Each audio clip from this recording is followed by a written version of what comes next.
Viral wisudawan cum laude UNS naik sapi ke kampus. Wisudawan UNS yang lulus dengan predikat cum laude tersebut tengah viral di media sosial khususnya TikTok. Bagaimana tidak, wisudawan UNS tersebut membawa kendaraan yang tidak lazim untuk ke kampus. Sang wisudawan pergi ke kampusnya dengan menunggangi seekor sapi. Ia mengendarai sapi saat tengah mengenakan toga di hari wisudanya. Video wisudawan naik sapi ke kampus UNS itu pun ramai di jagat maya. Terlihat seorang wisudawan yang juga merupakan pengunggah video itu sedang merekam dirinya menunggangi sapi ke kampus lengkap dengan pakaian wisuda dan kacamata hitam.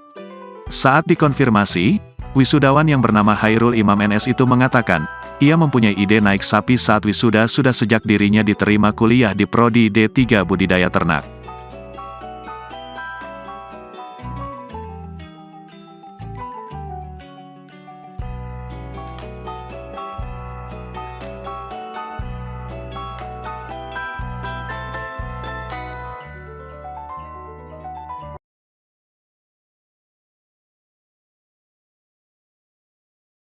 Terima kasih sudah nonton.